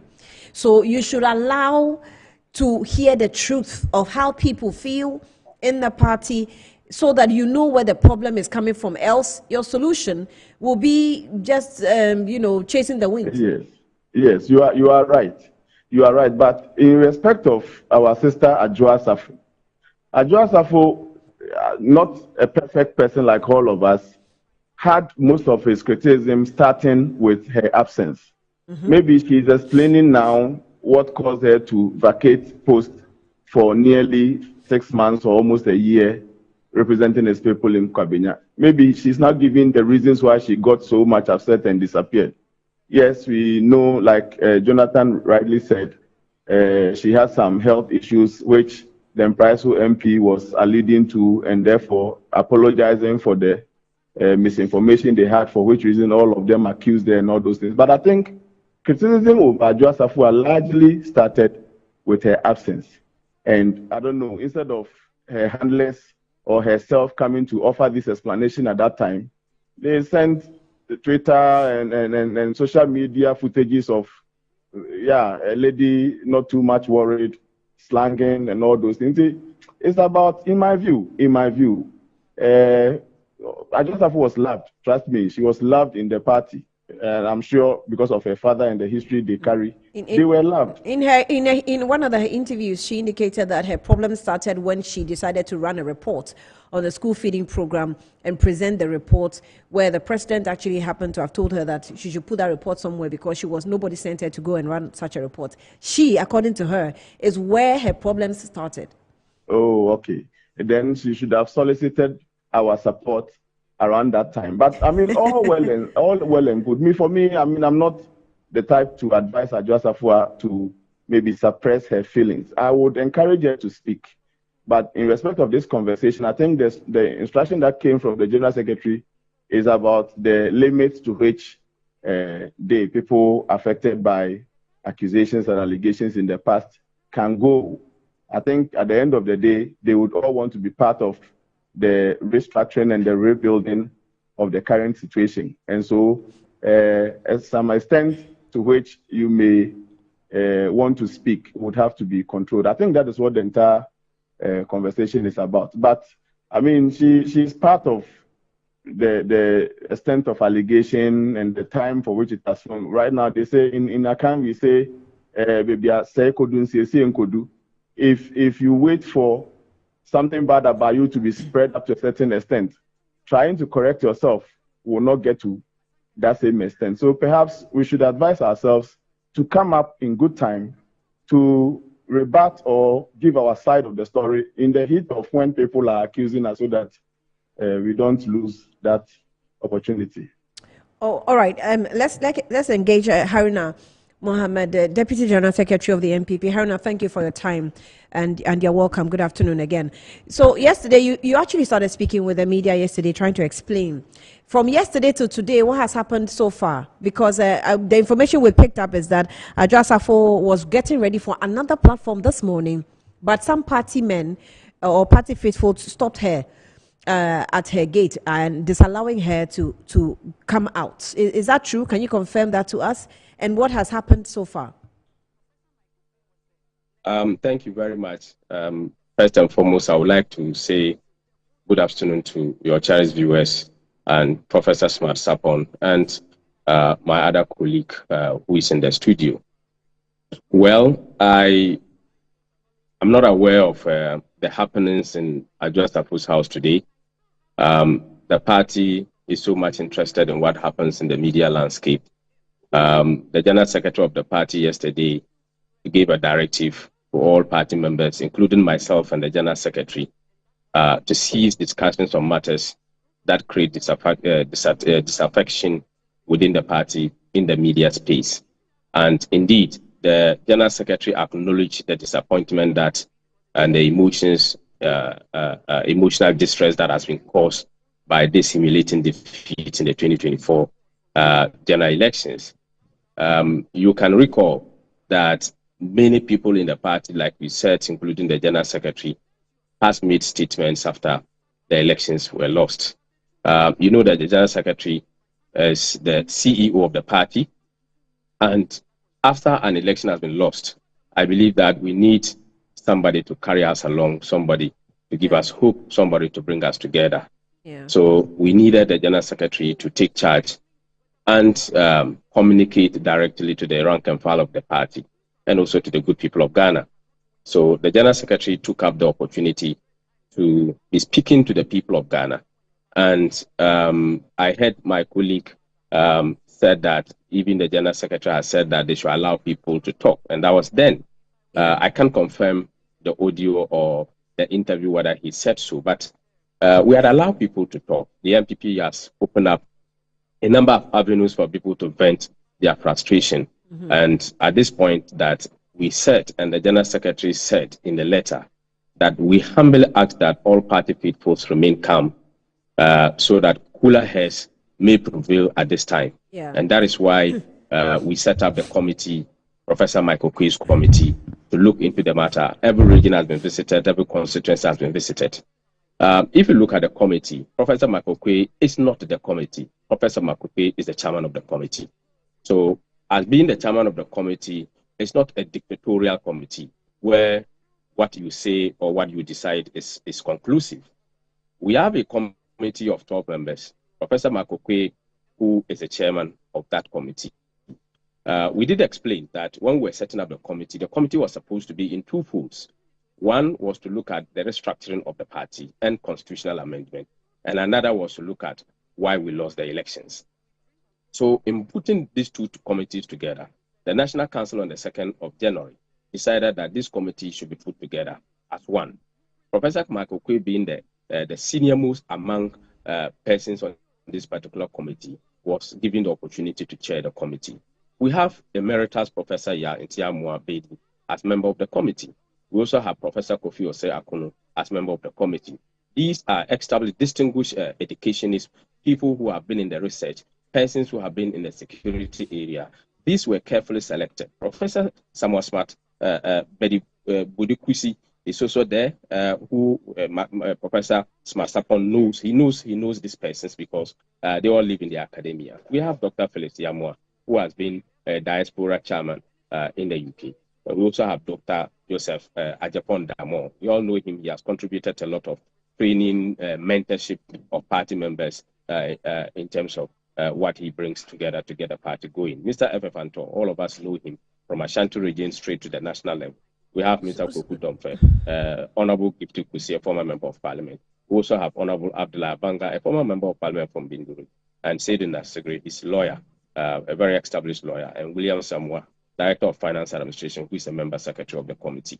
So this committee is made up of varied knowledge areas, people who are very centered in the areas that they distinguish themselves in education, in academia, and other fields of work in terms of social protections. So these persons were put together by the committee, and that is the National Council. I want to put it on record. These members that were put together, there was no point in time that there was a suggestion that we should put Honorable Oseche Mensah Bonsu on that committee. These lists were provided by the national chairman of the party. These lists was provided. I was in that particular meeting. The National Council is the second highest decision-making body of the party, and these decisions. So this committee was put together by the National Council. Yes, the National Council. So it becomes the National Council's committee. So, and the National Council is the second highest decision-making body of the party. Yes. So if the second highest decision-making.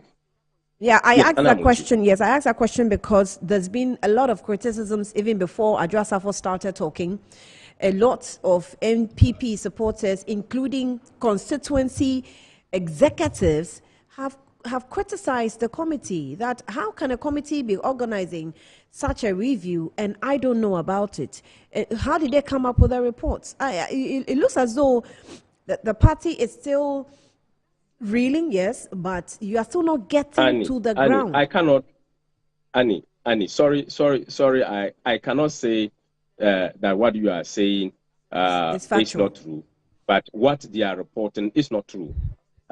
Professor Michael Kwei's committee subdivided themselves into sectors in terms of the division of the country in the 16 region. There is no constituency that has not been visited by Professor Michael Kwei's committee. Constituency executives were invited into the meeting. Former executive, former parliamentary candidate in 2024 elections, Council of Elders, Council of Patrons, heads of some youth groups, and other bodies of the party were invited into the meeting. If any executive, constituency region tells you that he's not aware of this particular committee, is seriously hiding something from you or is interested in pushing something that is not true. So it is not true. I stated clearly here, and I am telling you on authority as the Deputy General Secretary of the party and at the Secretariat, we are properly briefed in terms of the constituencies that have been visited so far. Okay. Yesterday, as we were issuing this statement, the former President Kufuor was appearing before the review committee.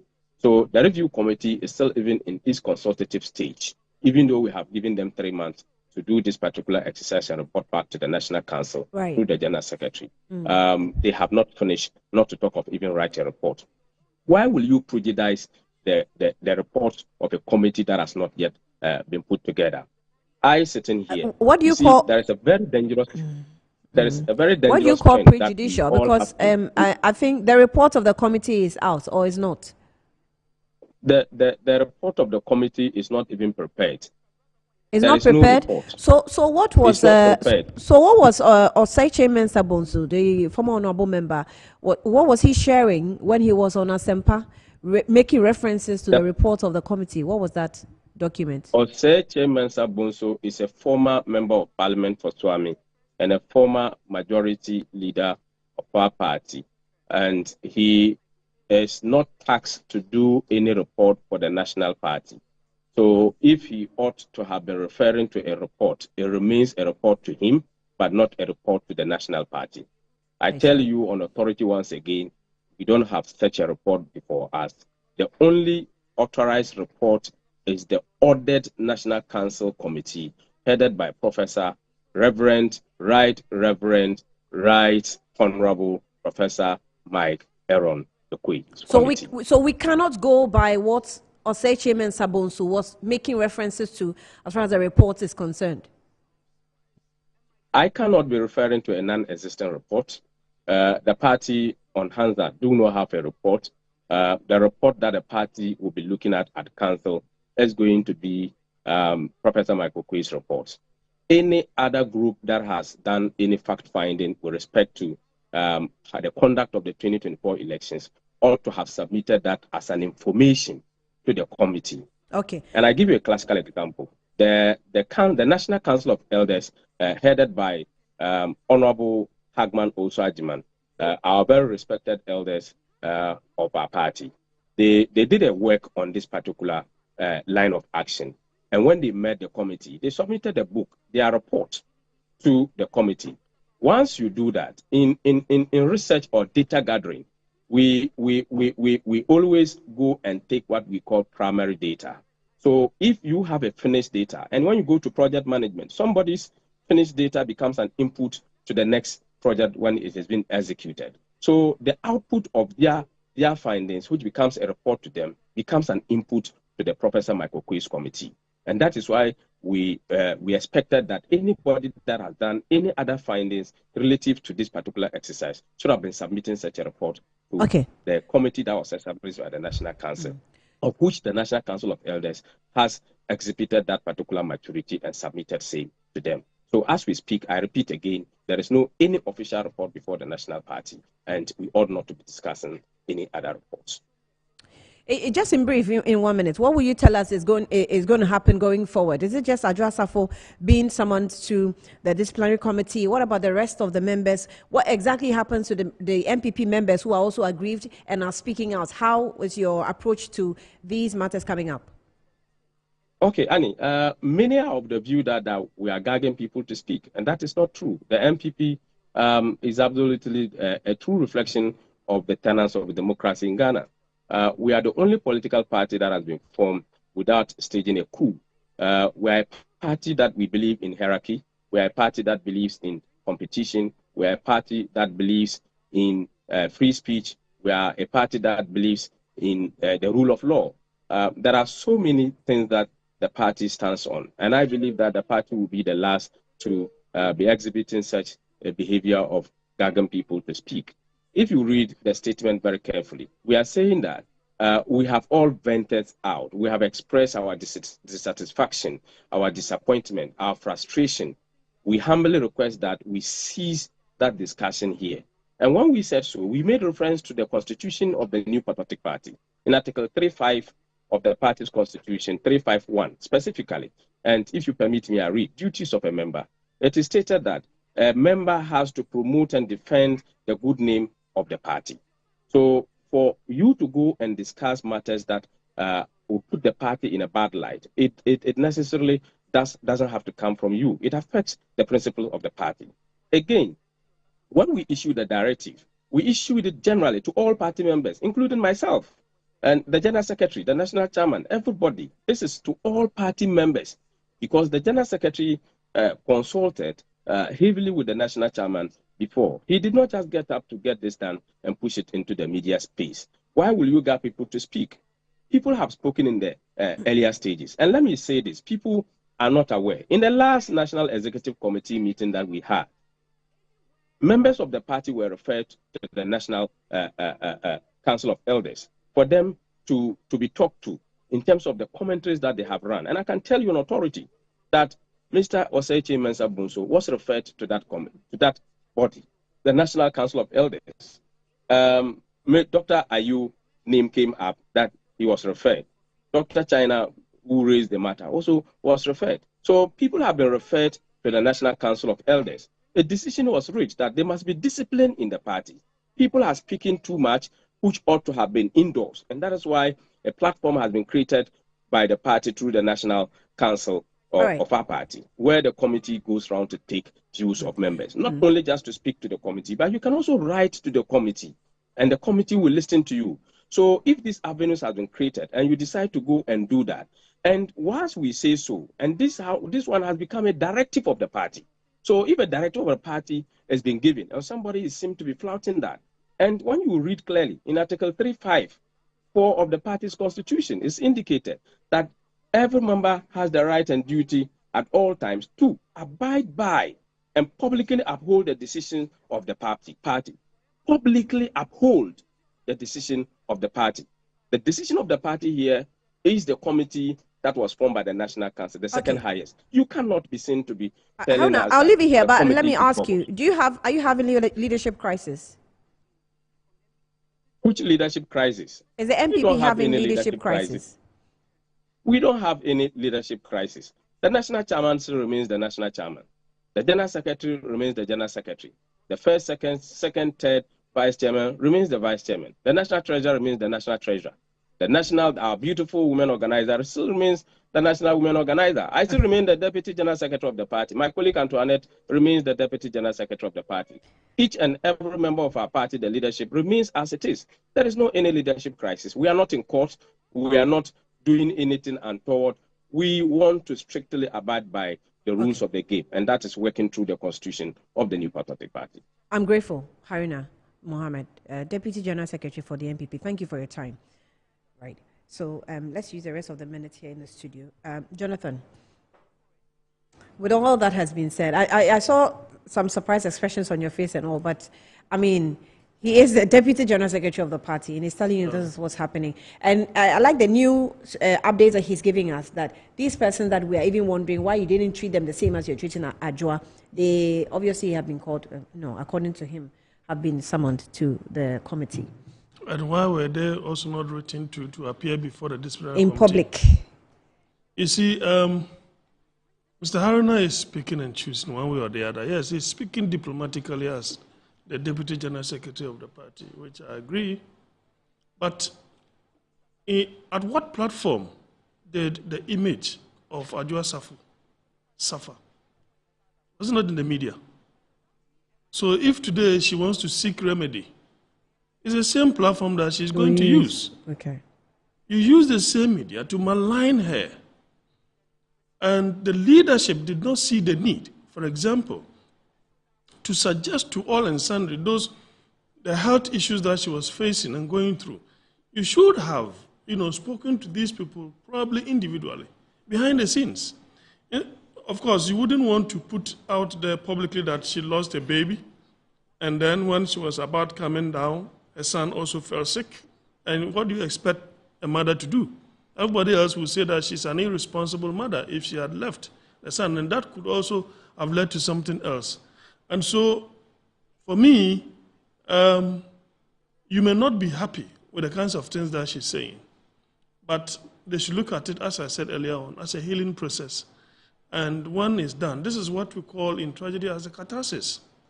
She must have that cathartic effect, and once it ends, she will be healed. But when you want to truncate it in the name of political administration, that has its own consequences. And you must be ready to bear the consequences, whether negative or positive. What's the likely consequences? For the party. Of course, she can decide to get out of the party. Okay. And still speak the way she wants to speak, whether you like it or not. You understand? So that is why I felt that you saw the need to call the others, the council of elders. Behind the scenes. But this one, you did not see the need. That's why I said yesterday on TV3, for example, you could have called her on phone and tell her that, Sister Adjoa, I know that you are grieved. The party did not treat you well. Sympathize with her. Empathize with her. Let her know that you are identifying with her problems. She will stop. She's a human being. But if you are challenging her, you see, she's a woman. Women, most often than not, are emotional. And if they bottle those things in, they will explode one way or the other. Let her have this cathartic effect, and she will be fine. There are others who feel strongly peeved by the previous regime. They were in government, but they were in opposition. Do you think that the president, the vice president, then they supervised the exit of Mr. Alan Tremantin along the line? And what were you thinking that it was not going to have an effect on that? That's why I said that now the main dilemma of the party is whether they are sticking with Dr. Bawumia or they are letting her go. Yeah, but that's where she has to be careful, because if she is working at least in the interest, well, she's bringing out her own personal sentiments. But if she's working in the interest of Dr. Bawumia, then she has to also have some level of emotional intelligence, knowing very well that I'm still working for the interest of Dr. Bawumia. That's why I said that the issues that she's putting out there in the media is beyond party business. Okay. Yes. These are things that are more personal than anything else. In any case, let me speak a little about Professor Makukwe. As I said, I have nothing against him, but to make him a chairman of this particular committee is wrong, because I see him as a relic of the former president. The former president is overwhelmingly unpopular. According to Global Info Analytics, as at November 2024, his approval rating was in the 20s.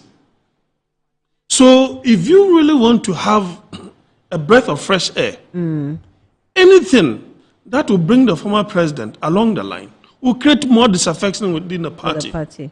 So for now, have a rethink, have something that, will take him away. So that people who have become disaffected, who were alienated, will see the need, to convolute around the same party that they believe in the principles. Is Prof Sapon on?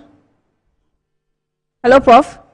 Yes, I am. Okay, I'll give you the last word, just about under a minute. Well, so it's part of the healing process. We all maintain that, just that I think they should learn from history and then try to manage the level of the things that they may want to say. They say you don't throw away the baby along with the dirty water. So if there are some things that she feels very strong about, she should be allowed to say. But then she, being an experienced politician, would also have to know the limits.